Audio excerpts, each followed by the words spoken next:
This video is based on a true story. These stories are based on real-life incidents. Please respect the family and friends of individuals featured on this channel. Remember to be courteous in your comments. Many details of these true stories are gory and frightening. If you do not want to hear these types of details, please do not watch this video series. Don't forget to like and subscribe. Welcome back to Scary Bear Attacks. Today's episode is called The Gruesome Bear Attack of Barry Gilbert. Today's episode takes place in the mountains of southwestern Montana near Yellowstone National Park at a location called Bighorn Pass. This area is remote and wild and a perfect home for bears and bear researchers. Barry Gilbert was a scientist. He was a field researcher who devoted his education and career to help the scientific community understand how brown bears are affected by human traffic through their remote areas. Barry was a faculty member at Utah State University and loved what he did.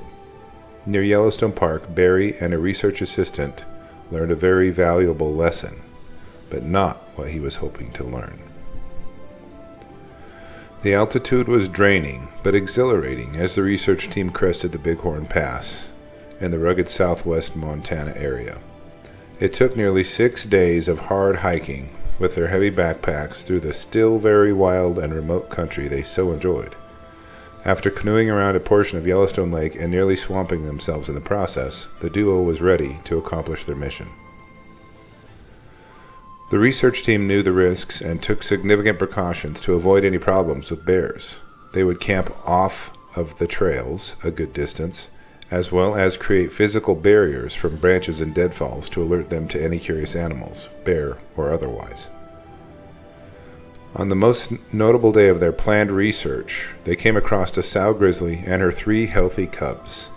This is what they suffered for, and would be a great opportunity to do some research, gather data, and hope to learn how to best help the bear population. They watched as the cubs were threatened by a male bear, called a boar, and were impressed with the power and commitment of the mother bear to protect her cubs.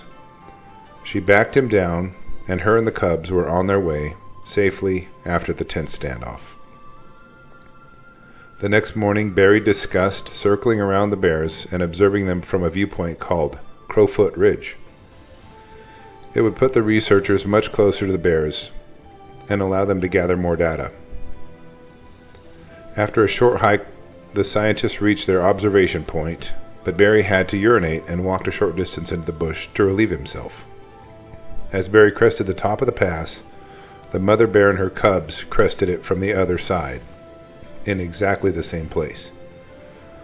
Witnessing the prior day's tense standoff with the boar and the ultra-protective nature of mother bears, Barry knew this could be very bad.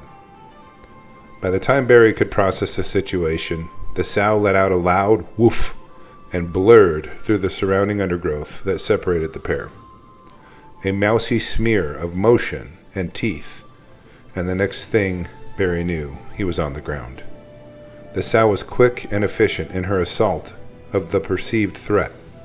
Barry felt the bear lock onto his head and could hear and feel the tissue of his scalp being torn away, but felt no immediate pain. The sow then savagely clamped down on Barry's cheekbones and crushed them, then pulled his cheekbone out, completely apart from his face. All Barry could think of was, "This is how you die."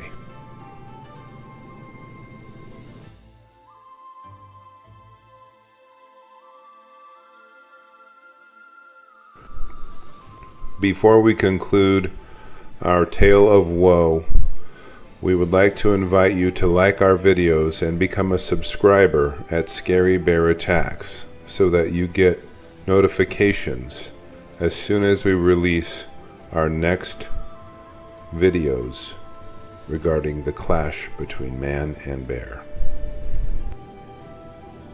As his lifeblood poured onto the ground, his body fell limp. The perceived threat now neutralized, the bear let up on her attack. The graduate student accompanying Barry yelled and chased the bear from his research partner. A team of smoke jumpers were training nearby. Unfortunately, the helicopter pilot training with them was an experienced combat pilot who completed 2 tours in Vietnam. Adding to Barry's fortune, battlefield trauma surgeons were also in that same training session. If these trauma specialists had not been nearby, Barry would have certainly succumbed to his injuries very quickly. The surgery immediately after this attack saved his life and took 11 hours to complete and over 900 stitches and sutures.